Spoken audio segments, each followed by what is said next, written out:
Meta Madness round robin, everybody. We continue with the IIS crew against the Gremlins over here. Once again, apologies that we don't have a draft. I'll come back to that in a moment, but let's introduce our first teams as we're going into Garden of Terror. We got on the left in blue the IIS crew with Basilisco on Lucio, Sven on Maiev, Soaking is gonna hunt down tax evaders with Sonya. We got Uki on Zagara and Reformed on Diablo. Over on the right side, the Gremlins with Gablo himself on Cassia. We got Nano on Liming, Banana H on Uther, Sadath on Zeratul, and we get Simply on Tyrael. So quite a few of stuns, a lot of potential aggression that we could get from the team after level 10, and that should be a pretty good one. These two teams will fight pretty hard in order to get themselves a few more points. For the Gremlins, it's all about trying to reach the top of the leaderboard and have a fantastic position to get into a good playoff spot. And for the IIS crew, it's more so about qualifying for the playoffs in the first place and not dropping too far down in the leaderboard right now. Each team needs a few points, and at that moment, again, a reminder that this isn't a best of 3 or best of 5 series. We play out 3 maps, no matter the score, and every single map represents 1 point. So it doesn't matter if you lose the first 2, you can still get yourself a point on the 3rd map. So we'll see what the teams are gonna do here. With Meta Madness, we have 16 heroes currently this weekend that are perma-banned from the tournament. The idea is to push people a little bit outside of their comfort zone, and in order to accomplish that, we have a second rule, which is that heroes can only be played once within a series, which obviously means that as you're progressing from map to map, you're having more and more heroes eliminated. And in the context of the 16 pre-bans, this is actually quite a lot. So this is going to make a big difference here, and people really have to start thinking outside of the box. Now, the reason why we don't have the reason why we don't have a draft, I already talked about it in the last 2 series, is that unfortunately I had a crash yesterday when those games were played out, and I went to the hospital. I was brought to the hospital because it was suspected that I had broken a few ribs. Thankfully, that isn't the case. Obviously, everything is still massively hurt, and I currently have one hematoma after another and look like a bit of a Christmas tree with lots of pretty colors, and it's pretty painful. But on the day, I just didn't get home in time to do anything about it, so this is why I cast these particular games from replays, and replays don't save draft information, so that's why, at least for the series here at hand, we have to let that one slide. But I still wanted to cast it, especially for the people that are watching this on YouTube right now. And, well, if you watch on YouTube, don't forget to hit that like button and sub to the channel if you have done it yet. I know a lot of you lurkers haven't actually hit that sub button yet, and I see you guys there.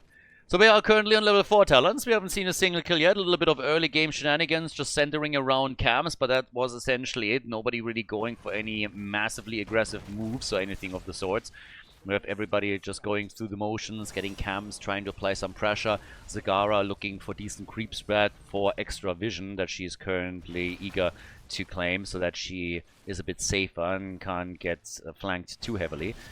I also, by the way, like that we have now, in the case of the blue team, a triple front line. So with that, they have a lot of... They basically have a lot of safety for Zagara in big team fights. They can try and peel for her a bit more effectively with Diablo and Maiev in particular. Zagara very much so on the squishy side, and Sadath, for example, on Zeratul will later on try and take her out for sure. So this is then really where the rest of the blue team needs to just protect her as best as they can. And for now, it seems like the first seed is going to be grabbed by Diablo, so the blue team walks away with number 1. Spawn position was definitely a little bit better for them, and they take advantage of that. But not a single kill yet. 3.5 minutes in, we have a push happening at the top lane with Gavlo now pressuring with Cassia.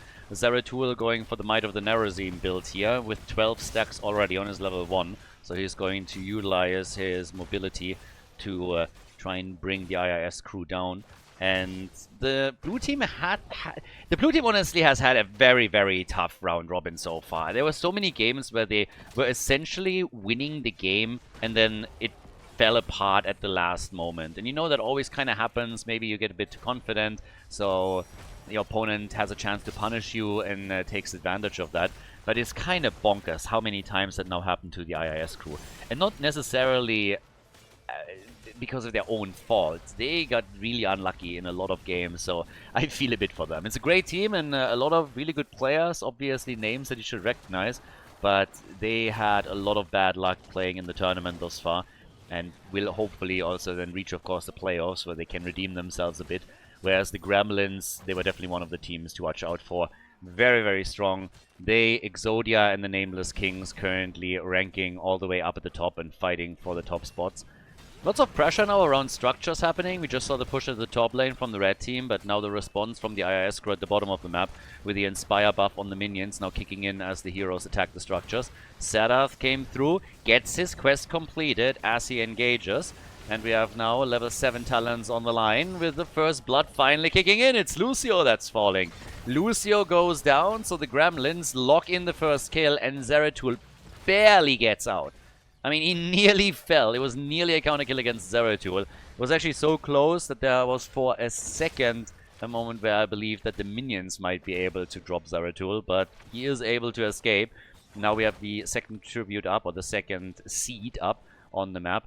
Garden Terrors have, of course, been strengthened a bit in the current patch, or in the recent one, so we'll see how much of an impact that also has in the late game, where they're now scaling more heavily. Still the main focus on camps, but we have the attack in the middle. A Soaking is getting attacked, gets stunned, and might have a problem here. Lucio's trying to save the day, but there's the kill. Judgment was even used by Tyrael, but didn't even come into play, because Zeratul already finished the job before Tyrael could make the engage. Topside fort has also been dropped very low by Gavlo. Really counteracting the push from the IS crew at the bottom of the map. Zeratul still on the hunt, and this is exactly what I predicted earlier and what we of course saw coming. The consistent attack against Zagara, as she's the biggest squishy on the blue team side, so Zeratul is going to try and focus on her in particular. 2 kills to 0, slightly in experience, nothing crazy, but again, it's something that they can build on. Still the pressure at the top, which will very soon lead to the first fort falling. Down at the bottom of the map, with the help of the mercenary camp, Zagara has still been able, together with Sonya, to do some work, but is now roaming the map and trying to find other avenues where she can do damage. But has to really keep an eye on Zeratul as well. Dropping that Hydra on him is of course a must, but now Tyrael is coming through. Has Judgment, and without Lucio just hovering at the side, this would have been a big problem. Already we're seeing a couple of the gnomes over here taken out, so those little garden gnomes are the first victim in the game. Lucio becomes the second one. This is actually the second time that Lucio has now fallen, so he is also one of the primary targets currently for them. Another garden gnome hiding over here. Just scattered all across the map. I feel a bit for them, honestly. They just want to live a peaceful life and, you know, just sit a bit at the side, and then all of a sudden war comes at their doorstep. What the hell kicked Sonya around? What was that? I mean, okay, Sonya gets killed, fair enough. But what exactly in that little interaction gave her such a kick that she flew across 2 screens? That's crazy. 4 kills, 2-0. As we have another garden gnome, or at least 2 down here, so far unmolested. Even a third one right there. So these are just still living in peace and harmony. But I have a feeling that soon enough they are going to join the war efforts as well. We have 1 level advantage nearly for the Gremlins. So they're starting to get closer and closer to establishing a significant experience lead that could also translate into a bigger talent advantage than what we're seeing right now. They have for a short period that level 13 talent that the IIS crew is still aiming for. But we now have still 1 seed on the map, and nobody has really made any big efforts to try and go for it. The rotation from the blue team at the bottom of the map allows them at least to get structure destroyed, so now each team has lost a fort. But the seed, the second seed, it's still up. Nobody has gone for it, instead they're looking for kills. Zagara escapes, thanks to Basilisco, and Gavlo gets just bounced around. He's the one in trouble now, and Cassia gets murdered. Nice. Well done. Soaking with a quick slam and gets the kill. Now both teams on level 13 talents, thanks to the experience that they just gained here. Same time now, though, blue team was hoping to follow that up with an additional kill, and that at least was denied. But this was actually the first kill for the IIS crew. First kill that they were able to get. Now, at the top, Zeratul can still roam a little bit and take some additional minion waves out, while everybody is still sitting here in the middle. It's kind of crazy to me that nobody cares about the seed. It's honestly funny. The position favors the red team, of course, and they seem to have zero interest whatsoever to even go for it. And just slow down the game, make sure that nobody gets an objective, at least for now. Double more again as Nano just barely survives. Here comes the attack against Zagara as Tyrael tried to interrupt the follow-up with Judgment. And they're jumping in on Diablo and the rest of the team, soaking mega low, but is able to escape. Gavlu with some extra damage, but not enough to make a difference and get the team a kill. So we are still sitting it out at 4 kills to 1, with an advantage for the red team slowly starting to be diminished. Only half a level now that they're ahead. Sonya taking care of the top lane where catapults are already amassing. And slowly now we have the blue team starting to nibble around the edges of that seed spawn. If they claim it, it would be the second one in their favor. So they would start threatening Garden Terrors. Yeah. Cassia zipping to the next camp. Zeratul is trying to get the Siege Giants at the bottom of the map. And the blue team is not going for their own camps. They're just hovering here, trying to do their thing. Simply, still channeling. So now they actually want that seed. Now they're willing to fight for it. And with Zeratul now claiming the camp at the bottom of the map, we could see him rotate towards the top and help the team out. But they're still fully confident that they can stall out the seed, maybe even towards level 16. Zeratul could get another few minion waves and make that work for them. So if he pushes for the bot lane, there needs to be a reaction. And Zagara is already moving over, so she's already coming his way, as we have the level 16 talents now. 28,000 damage for Cassia. She's the top dog in the game, with Zagara coming in second on 18,000. Li Ming essentially on the same numbers. Seed has now been taken by the Gremlins, and they are starting to get now more confident. They have the lead in talents, and they're trying to use it. Nice move by Lucio to make sure that Diablo doesn't fall victim to the Judgment engage that we saw from Tyrael. By now we have Martial Law in, and of course Benediction is ready. Diamond Skin for Li Ming. So Li Ming actually went really deep into the build here. Diamond Skin included. Zeratul with the Master Warblade as they are stealing another camp away at the bottom of the map, going straight in for the Bruiser camp. Leveraging that level 16 talent advantage, and then Diablo in trouble. Diablo trying to escape here, is able to make it out, but it's just every time that we see these fights now happening, the blue team just trying to rush out of the battle. And for good reason, of course, too. They do not want to fight against an opponent that has a talent advantage over them. Another seed now spawning in 10, and this will be seed number 3 on the map. So nobody is threatening Garden Terrors yet. But we are by now 12 minutes into the game, so this is starting to get a bit more dangerous. And yeah, Zeratul is still side laning. Has been for a long time. Gavlo in trouble, and he should be dead. I mean, they're trying to keep him alive here. Divine Shield could maybe save him. Is on cooldown though, so no chance. Cassia down, Tyrael down, and now the explosion. Can they go for banana? Yes! They peel that banana real good. Uther is gone, 4 kills to 4, and holy moly, the IRS crew, ladies and gentlemen, taking 1 kill after another. No prisoners here today for them.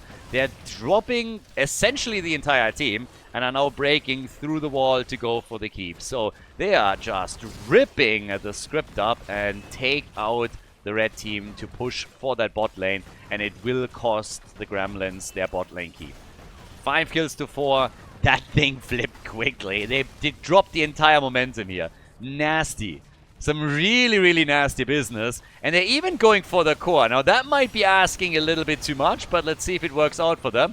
With Vasilisco dying and Lucio now gone, I would venture to say no.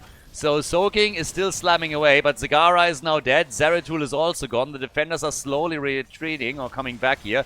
And Soaking apparently sacrificing himself for a good cause, aka the rest of his team escaping. So now it's 6 kills to 7.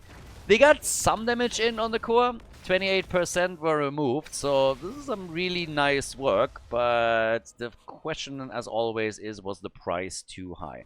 Now, they are essentially in territory now where you could even execute a bit of a backdoor play, I suppose. But you really have to be careful with this now. On the damage side, 40,000 for Cassia, still totally uncontested. We have Zeratul on 31,000. He's been doing a lot of side laning, so in the last few team fights he really had an impact and was starting to rake up the numbers. On the left side, we have now 25,000 for Zagara. Diablo is actually taking over as the top damage dealer for the blue team. They're defending their mid lane fort, and so far with success.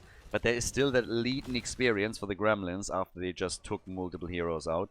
So we got 7 kills, 2-6. Sonya starting to take care of the top lane and rolling in for this. Whereas down at the bottom right, we got more camps about to be claimed. On the experience side, when you look at the minion experience, the blue team has definitely fallen behind here. Much better job from the Gremlins, particularly Zeratul, obviously being very, very active. But in hero experience, that's where they're still fairly tight. And then there's also a bit of a gap in mercenary experience, which clearly indicates that the Gremlins have done a bit better trying to get those camps and push the map out with them.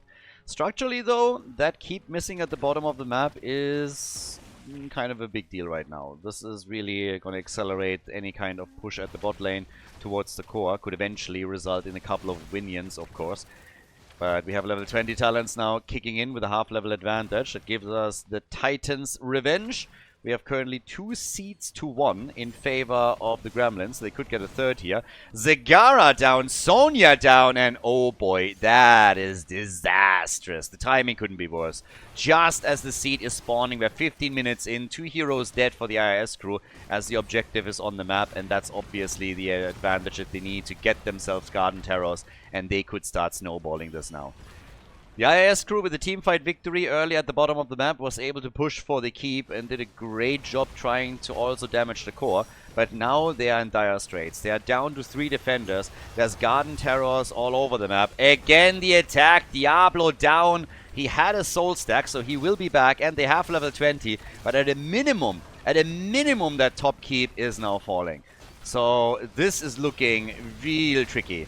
The fort in the middle is gone, the Gremlins take it out, the keep destroyed, and now the push for core. Diablo, hell-gating away with his 20, barely escaping as 2 heroes are still missing on the map for the blue team. The core already being assailed, the Garden Terror dishing out damage, and this might just be the end of game number 1. The IIS crew, they had a fantastic opportunity at the bot lane earlier, but now they're just falling apart here. 40% on the core remaining, and this is going to be a 10 kills to 7 as the Gremlins lock in the victory on Garden. Are they? Yes, they are locking in the victory on Garden of Terror and the lead in this series. GG and well played. We're going to head in game number 2 in a second. Guys, if you enjoy the content, if you like the coverage here, please subscribe to the channel and like the video. It really helps to spread the videos to people that were interested in Heroes of the Storm in the past and might rejoin the game. So spread the love a little bit, help to promote the games here, like and subscribe, and I hope that you enjoy the rest of the series. We're on map number 2, and we had a swap of sides. So the Gremlins are all of a sudden to the right side, so don't get confused by that. The teams swapped sides for this one. We are on Battlefield of Eternity now. We have Simply for the Gremlins on Muradin, on the Dwarf. Banana Age on Malfurion. Nano is playing Deathwing, so we actually get a Deathwing game. We got Gavlo on Tracer, Sadath on Malthael, and then over on the right side, the IIS crew with Sven on Whitemane, Peter the Frail on level 1. Uki is playing Thrall. We got Soaking on Chen, Basilisk on Greymane, and Reformed is playing Impaling Light with Imperius. So once again, a triple frontline for the IIS crew. Now, again, the teams are fighting in Meta Madness for 2,000 euros of prize money in total. I should put all of that money up myself with the help of the people supporting me on Patreon, by the way. So big shout out to all of the Patreon supporters. If you want to become a supporter or check that out, you can go to patreon.com/Khaldor. You have the link also in the description. But once again, a big thank you to everyone that is already a supporter. We've been hosting tournaments now for the last 7 years, ever since Blizzard abandoned HGC in the pro scene, and none of this would have been possible without the support of people. So thanks a lot for that. It's really appreciated. Nice tint and skin here for Nano. I like it. I was actually afraid that we would see another chicken, but Deathwing is now the majestic dragon that he's supposed to be. And look at that, he's even showing off for us. Little circles that he's doing here. A bit of a show. I like it. So, nice moves. Also, talking about moves, now that we have a few more heroes all the way up at the top for the blue team, trying to take the camp and put pressure on Chen. the IIS crew took advantage of their numbers at the bottom of the map and went for the Khaldor camp to claim it themselves. Deathwing with a Molten Blood on level 1. And the topside pressure is really a bit of a problem for Zul'jin. He needs some assistance, and that's where Thrall is starting to say hello and attempts to help out. So Thrall is already on the move. We now got Simply also jumping slowly towards the top, riding the little rat over there, which is all kinds of wrong, especially with Muradin on it. I don't know why, but that looks like awkward in so many ways. Still that fight at the bot lane, where Vasilisco might have gone a little bit too deep. Greymane thinks that he can go toe-to-toe with the big majestic dragon, and thus far that hasn't really worked out well for him. I'm still of the opinion that there should be some special finisher move, Mortal Kombat style, for Deathwing going up against any kind of vermin, like wolves, Brightwings or others, where he just walks over and eats them as a finishing move. Just simply like gobbles them up and swallows them and is like, yep, you're done. We're gonna call that a mid-fight snack. So unfortunately we don't have that, but I think it should be part of the game. I have so many good ideas here, it's actually kind of crazy. I mean, let me just run rampage over that game for just a couple of days, and it's gonna be a lot of fun. Just you wait. Now, while we have the pressure play at the bottom of the map, we're also getting closer to the next objective, the first one, announced just now. So the first big fight that's going to happen in the middle of the map. Muradin went for Reverberation, by the way, so we're going to get his Bronzebeard Rage on level 13 as the follow-up talent, instead of him going healing static. Topside pressure with a Shaman, and a bit of a lead in experience, I guess, for the Gremlins. They take their camp a bit later, with Nano helping now out too. I gotta say that Deathwing is just kind of cool, right? Just the coolness factor alone for Deathwing is awesome. You can say whatever you want, but him just coming in, spewing fire here, is absolutely cool. So now Muradin with the defense play at the top and the Stormbolt connected. But down at the bottom of the map, the timing of the camp could not really be any better. So now we have Nano moving in here and hoping to pressure the lane a bit further. They already took one tower down, they could do more now. And Thrall is getting attacked. He's trying to go for the Shaman, but is very quickly blocked as the fight in the middle breaks out as well. Chen is already diving deep for this. We have the next attack coming. This time Muradin becomes the target, turns around with a Stormbolt, but Deathwing is still pressuring, and they're taking the gate now out, and it will likely cost the red team also their tower. So really good value for Deathwing at the bot lane, as topside, the side laners are still fighting. And when it comes to the objective, the red team was able to get an advantage by locking the halftime show in for themselves, but there is already some structural value for the blue team through that push that Nano executed with Deathwing at the bottom of the map. And now we have Tracer just zipping around and trying to work that shield down, but of course this is going to be something that's going to take a long time. If the IIS crew gets Greymane onto the Immortal, then we all know who's going to win this one pretty quickly. But now we have essentially the entire blue team, or most of the blue team, trying to make a move here. Two trying to defend, the rest attacking, and it seems like it's actually going to be the Gremlins with 61 hit points that are able to get the Immortal. So that shield is basically non-existent. You just cough into his direction and that shield is gone.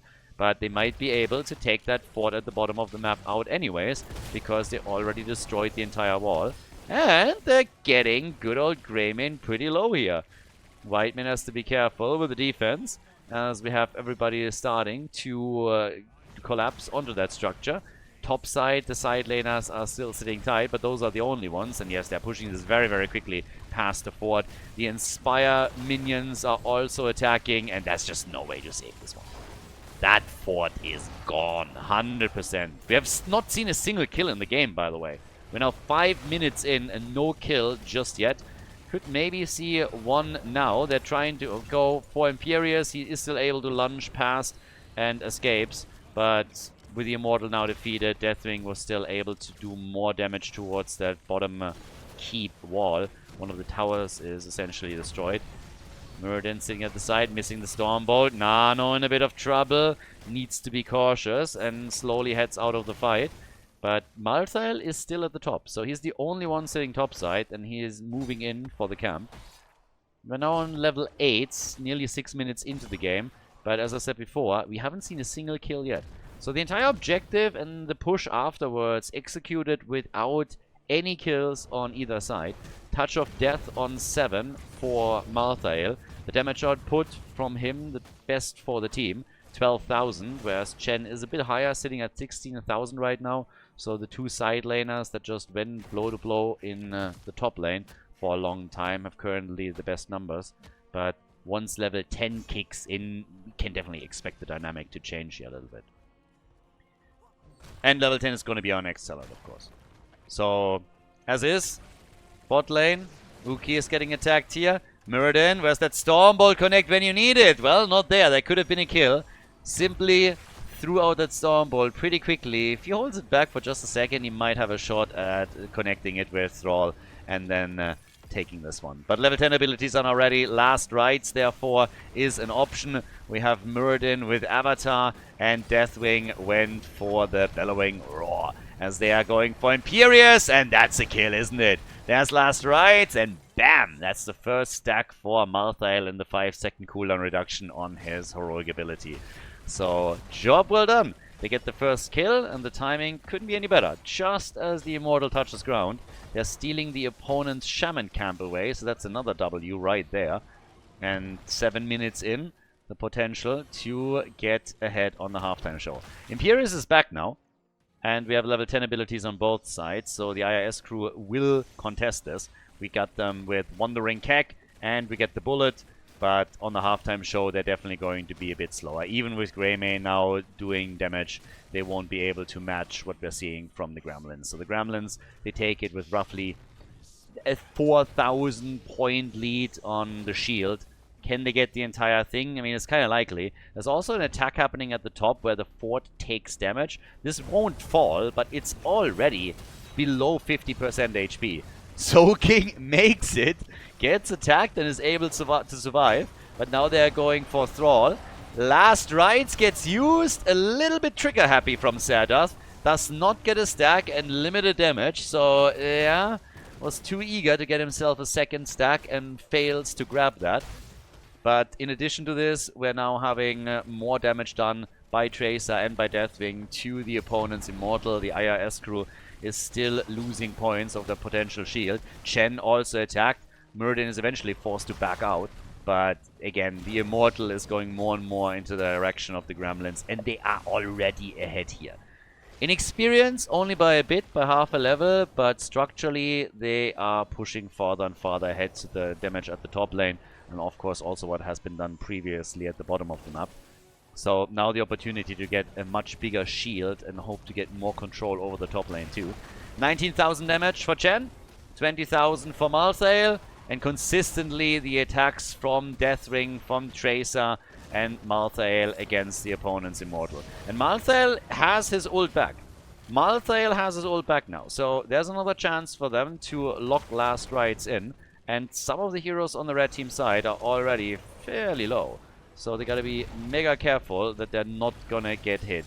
Sven, for example, takes quite a bit of damage and now turning it on the Imperious, and he will fall, but there's no stack this time for Malthael. But Imperious still dies. No second stack, but they still lock in the kill. They go for Greymane, they take him down. Gavlo gets attacked, might actually fall, but Whitemane has also been annihilated, and Thrall is not able to get that counter kill. Soaking, trying to rush over and finish the job, but he can't close the gap either. So while a few of the heroes are now taking the Immortal, the push at the bot lane is going to be advanced a bit further too. But this is exactly what the Gremlins needed. 5 kills to 0, level 13, big lead in experience, and the opportunity to push that top lane, drop the fort, and maybe even get that keep. They're looking great here. For the IIS crew, it's tough. They haven't gotten a single kill yet, and that last fight just got away from them. Malthael not able to lock in stacks, but still helping the team out with the kills. And you can already tell that they didn't even try to defend the top lane. They just couldn't. So now this is all centered around the keep, which will very likely take damage. The big question is just simply how much. If there's kills, then maybe they can even move past the keep. But for now, it's all about the red team trying to defend it without that level 13 talent, of course. Chen might be in trouble, might actually die, and does get popped like a pimple from Malthael with last rites. That's a second stack. Try to keck his way back to safety, and it didn't work out. Soaking dying at a pretty bad moment for the team, because now they have to defend with the talent disadvantage and only 4 heroes. Deathwing moving in deep and comes through with a bellowing roar as the keep is about to get destroyed. What about Imperius? The Stormbolt connects. Whitemane popping everything she has to keep them alive.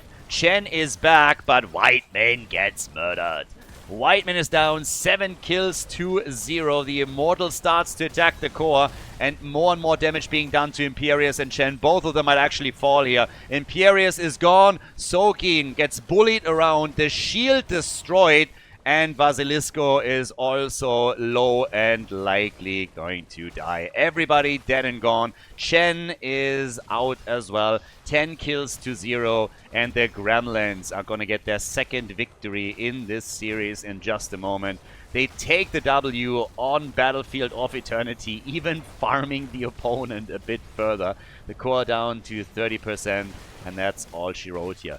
Very impressive performance by the Gremlins, and a perfect game at the end of the day. They didn't lose anybody, they didn't lose the structure either. So a great job on BOE as they lock in the victory against the IIS crew on the second map of the series. Coming up next, we have game number 3 for you guys. Before we go, a big shout out to everybody that is supporting the channel on patreon.com/Khaldor. Really appreciate the support, guys. Thank you very, very much. If you want to support the channel, if you want to support our efforts to keep the Heroes of the Storm esports scene live with all of the events and tournaments that we're hosting, then please consider to check out patreon.com/Khaldor and support the channel there. It's the best way to support all of the things that we're currently doing for the scene and plan to do in the future. With that being said, enjoy the next game of the series. Game number 3, last opportunity now for the IIS crew to get themselves a win and a point today. The Gremlins with a 2-0 advantage, and we have them with a Cho'Gall draft. Simply for the blue team on Gal, Sadath on Zul, we got Nano on Kel'Thas, Banana H is playing Auriel, and Gavlo on Cho. So it is double trouble time once again, as on the right side of the map. Sven is playing Tyrande, interestingly enough, so... yeah, he's now again, he's still playing the support role over here, but we now have him on Tyrande as well. So for the Hunter's Mark against Cho'Gall in the follow-up stun, Reformed with the Nubrok is going to try and lead the charge here. Basilisco with a single target damage through Zul'jin, and then we got Tychus played by Uki, and Soaking is playing Samuro. This should be a fun one. This is again the chance to get a point for the IIS crew, but the Gremlins, they want that 3-0 victory. They want that third point. As I said, I mentioned earlier, they really want to make sure that they find themselves in the top spots at the end of the round robin, so that they have a great start through their seeding into the double elimination bracket of the playoffs. But, well, first thing that happens is that we get first blood for the IIS crew. Very aggressive push towards the bottom of the map, and they take out the solo laner. So Zul is gone as Cho'Gall is working the camp. This might get sniffed out, and yeah, Anubarak sees it. There's also the owl coming through from Tyrande, but they're not gonna do anything here.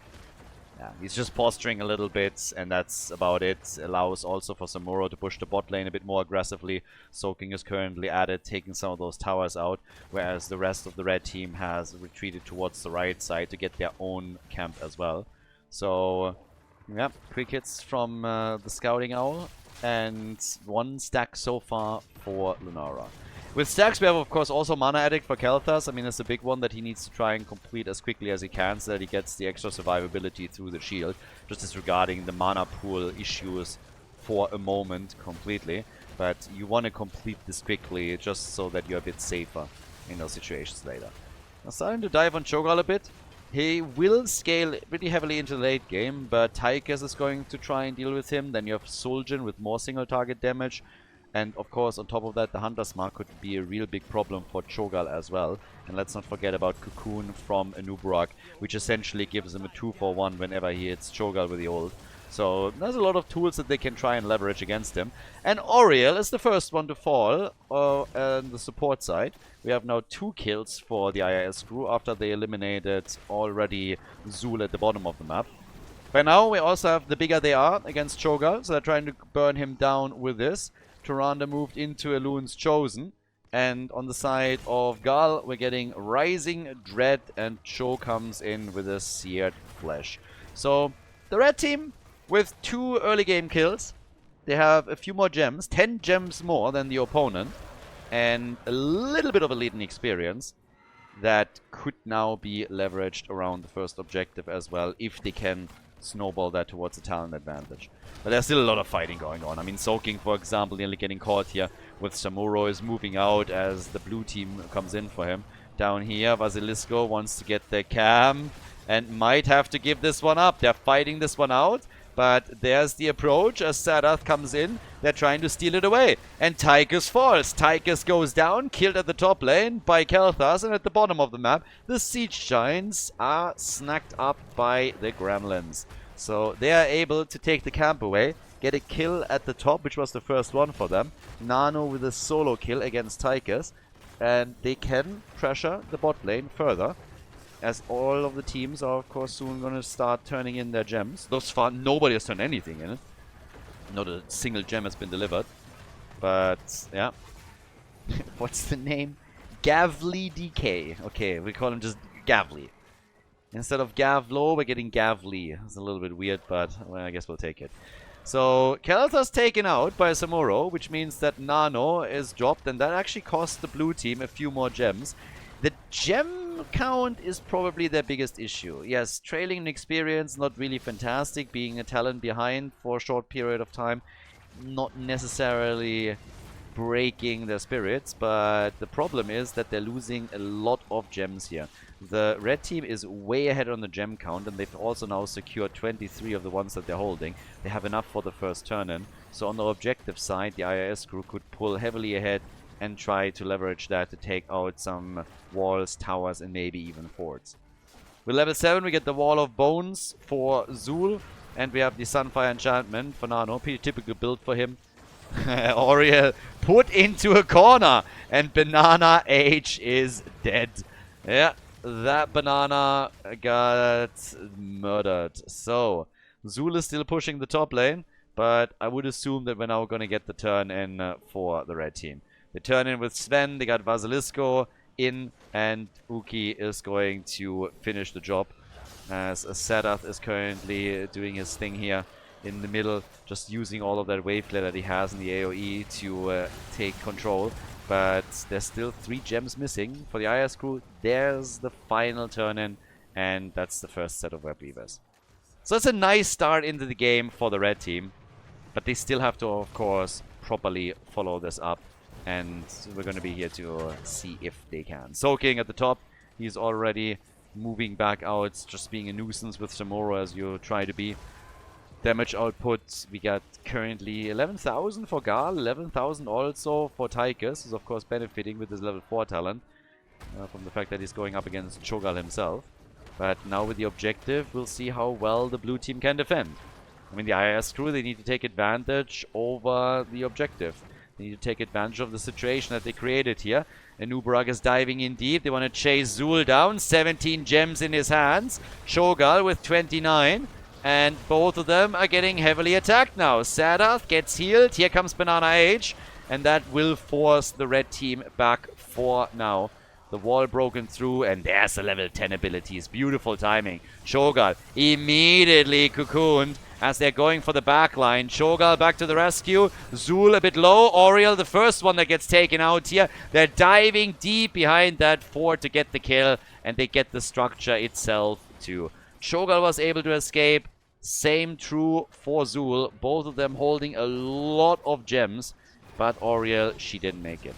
This is one of the problems when you play Cho'Gall on Tomb of Spider Queen. Generally a good map for Cho'Gall, by the way. But the problem is still that you usually accumulate a lot of gems on Cho'Gall and you have only 4 bodies on the map, which makes it easier for your opponent to try and control the turn-ins of your team, as they only have to watch 4 heroes, most of the time just mirror where Cho'Gall is going, because just naturally, through his presence on the map, he will get a lot of the gems. And then he can be targeted whenever he attempts to turn in. So you can focus your efforts on him. But there's a turn-in attempt as expected. Uki is just attacking a little bit, trying to drop him out. We get Pyroblast, by the way, for Kel'Thas. Nice. Zul hasn't made a choice yet. But there's now the moment where the Gavlos are trying to turn in too. So they want their Web Weavers as well. They lost the fort at the bottom of the map. It was a pretty successful objective for the IIS crew. And now, of course, they're going to try and at least draw even. Lots of gems in their hands, but the red team has now technically a turn-in available as well. So if they can turn in with, let's say, Nuburak, that would bring them a big step forward to another turn-in, as Samuro is pushing at the bottom of the map a bit more. Zul already sitting at the top. He decided to go into the Poison Nova on level 10. And Samuro is still pushing here. So he's starting to escort all of this in, and Zul is reacting. Has to. If not, the keep is going to get attacked here. And Nuburak diving in deep and dying. That's a lot of gems on the ground that are not being picked up right now. Uki got a few. Gets a whip to his face as a reward. So, yeah, gets whipped into shape here. But that is now some gems down the drain. They still have enough for a turn-in. But that was the second kill against the IIS crew. So definitely a lot of fighting going on here from the perspective of the Gremlins. Sadath with the Poison Nova. Uki turned in, but Zul has to survive for this. And at the top, we have Gavlo turning in with Cho'Gall, and that's the first Web Weaver wave for the Gremlins. So, there's the moment where they can try to do some structural damage as well. They already took a couple of walls out, so that's a really nice setup to get this started. Down at the bottom of the map, Samuro and Zul fighting. The interesting part in this case is that we have a lot of gems on Zul in particular. He can't die. If he does, that would be a nightmare. They're attempting to flank Samuro, and they might be able to. Soaking is in trouble, trying to get away. They sniff him out, and he already swapped over, so they're absolutely mirroring this. But with the Nuburak covering the retreat, Soaking is going to get away. Even got a heal from Sven over here. That would have been a nice kill. Eliminate a few gems from the opponent. So they were eager to get him, but Samuro escapes. So down at the bottom of the map, we still have some Web Weavers in play. Soaking has to fight off against Zul. In the middle of the map, the fight also still ongoing with Aegis being used as Kelthas is targeted. Still fine so far though. And they're starting to jump on Zul'jin, who's sitting at 10 stacks by the way. Zul'jin on 10 stacks right now. And just continuing to get the damage out. Went in Snare on 13, so that he has another tool against Cho'Gall. And, yeah. The objective didn't really do a whole lot for the Gremlins. All of the Web Weavers defeated. Some forts took damage. But not a single one is even close to being destroyed just yet. So it's a nice defense from the IIS crew. And here's their second turn in. So they turn in again. Cho'Gall is getting attacked, stunned out, and loses lots of hit points here. I mean, that definitely hurt. Good job by the red team to lock that second turn in. They still have a half-level advantage, a little bit more than that. Now the pressure against Samuro again. Tigers is already at the top. Cho'Gall initiates. Has to be careful, though. He becomes the target and gets murdered by Kelthas and his Pyroblast. Value, baby! The pyro value right there. And the cool thing for the Gremlins is, of course, the fact that now there's only 4 heroes pushing. And it makes their whole defense just a tiny bit easier. Kelthas is defeating the Web Weavers at the top, or going for it. And down here, seems like Zul'jin is going to die. He has 16 gems right now and is dead. Samuro is attempting to pick up as much as he can and gets basically all of them. So he's at 32 gems now himself, which makes him a prime target for the blue team. Nano at the top with a good defense. Not even half a level of an advantage currently for the red team. So the lead in experience that they established earlier is slowly disappearing, as Soaking really hopes to get rid of those gems. He doesn't want to lurk around at that bot lane trying to push for forts and force reactions from the blue team if he holds this many gems and therefore the hopes of the team. We have them with 53 gems in total, and there's the turn-in. Yeah, they were trying to make sure that nobody could move through the choke point here, and this is Sadath doing the same thing. Both of the side laners were really eager to get rid of them. So 46 delivered. Level 16 is already in play for the red team. No mercy on 16. We got also Epicenter. And then for Zul, we get the Bone Spear with Cho'Gall now going into Frenzied Fists. And we got the Leaden Orb here. Yeah, Aegis. That's a kill. Banana is dead again. So yeah, Banana Age dead once more. But they got the web weavers at least. I mean, the problem is, without a support, what are they going to do here? It's going to be a bit iffy. The first objective already wasn't all too great for the blue team. And now that they're fighting without their healer, very likely not going to get a whole lot of value out of this either. So, at the top, Nuki is already firing away, taking that one out. That fort will still stand as the dust settles. Down at the bottom of the map, this is where the big action is still playing out, but even this one should be fine. Soaking is doing the job for the team as they are keeping the opponent's heroes busy. Cho'Gall, they're going for Nubarak, and they get him and Tyrande. And Nubarak and Tyrande both taken out, and now they move in for Soaking. They try to get the kill here. Gaflo with 20 gems. Cho'Gall just barely surviving. But they got the double kill. They got the double kill. Cho'Gall has to retreat. But just the fact, well, maybe he doesn't. Banana H is now ready, and they're just saying, dude, I'm going to heal you up slowly. The problem if you retreat with Cho'Gall is always that you essentially remove 2 heroes from the battlefield. So it's not only 1, you're then down to 3 on the map, and that can cost you quite a bit.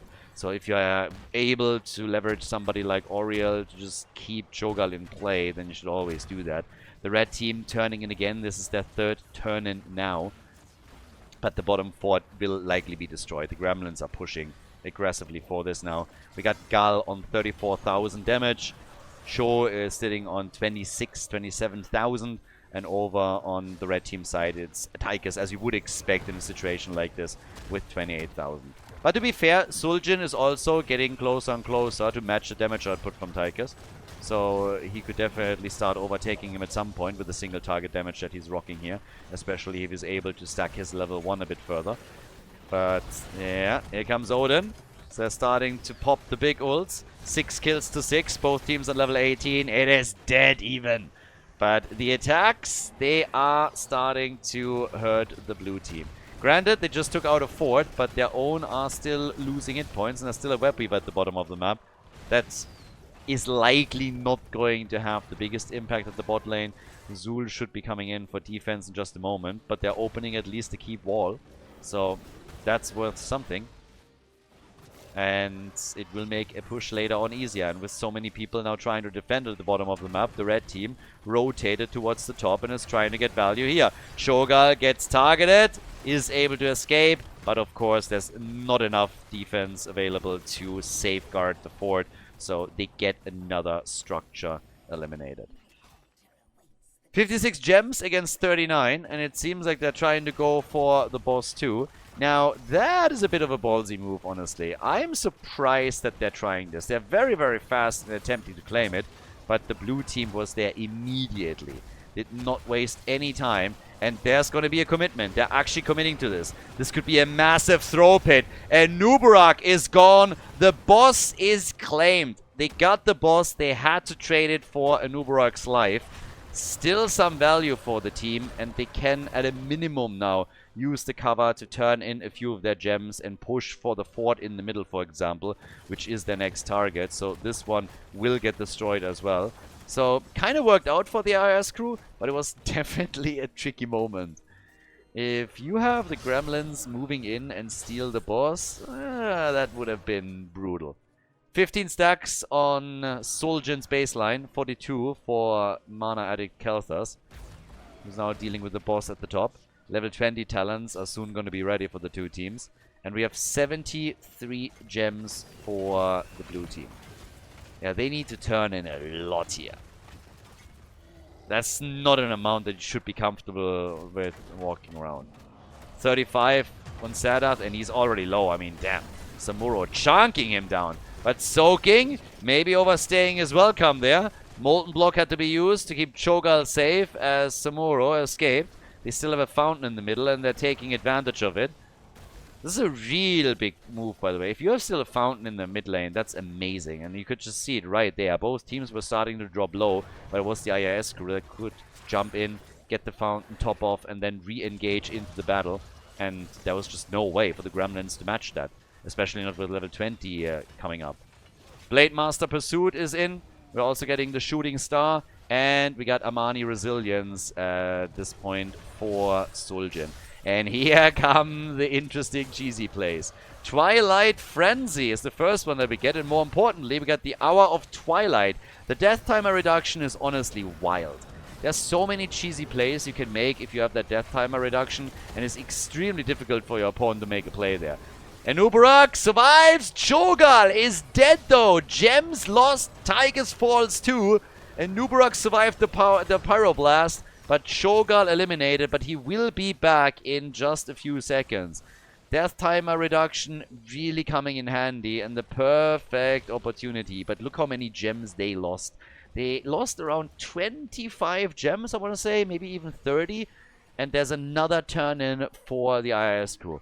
I mean, damn. The red team, they have such a good spot in the game now. 18 stacks for Zul'jin. He's slowly getting his numbers up too, but it is Tigers, of course, that reigns supreme on the red team side with his damage output.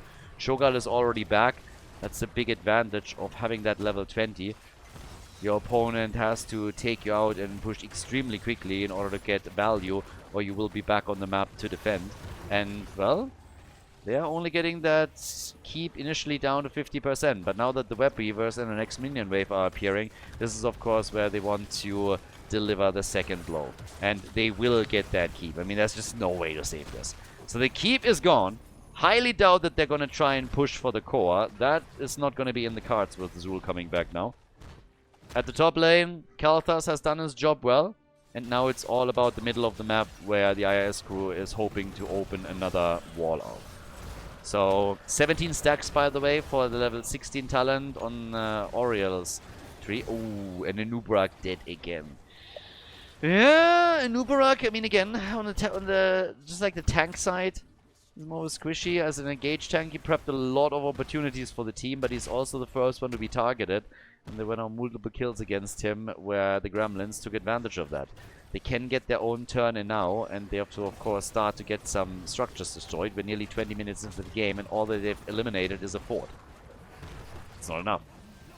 So one fort is definitely not going to be enough here. You need to start to get your turn-ins, and then make sure that you're getting value out of those. So they go in for the turn-in, already attacking the fort in the middle, with Cho'Gall getting very nice damage in, and it's absolutely brutal. I mean, Cho'Gall is such a monster this late in the game. The level 20 talents, we also have more safety for Khaldor as he plays Flamethrower. All the way up at the top, we're having the next push coming through as well.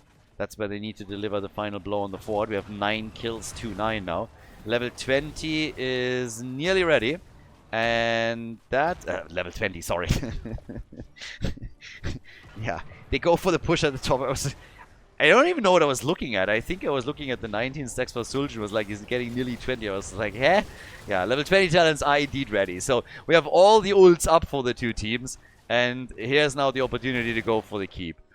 9 kills to 9. Odin already being used early. They go for the big red button, trying to defend here. Zul'jin will then snare to the attempt to trap Zul.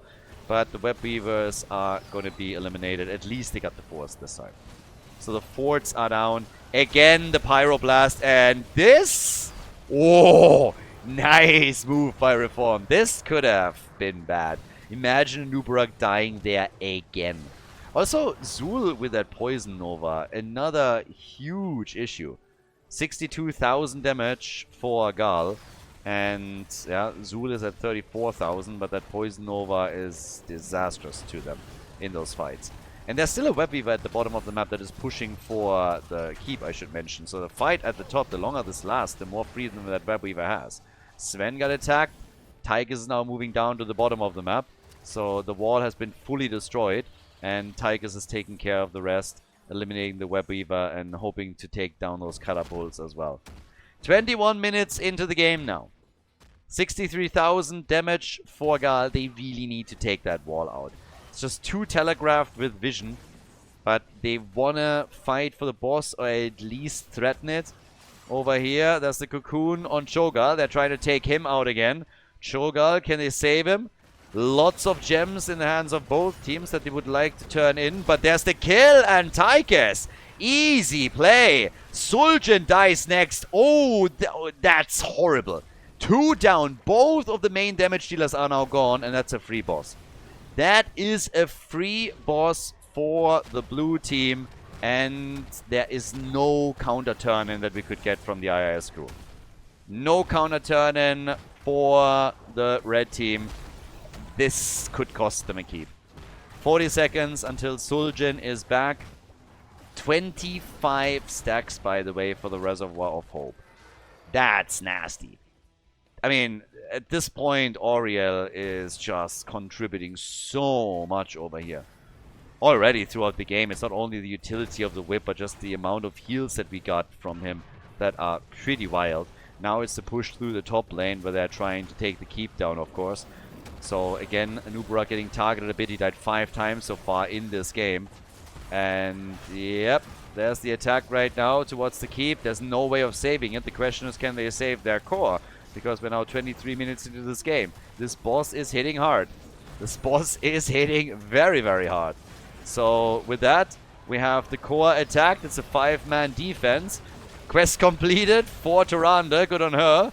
Might be too little too late though. But got a lot of good stacks out. In comes the Pyroblast, and Zul'jin survives it and then dies to the Flame Strike, and this is game. The Gremlins with 3-0 against the IIS crew. Another point for the blue team. A nice finish here on our final map on Tomb of the Spider Queen. GG.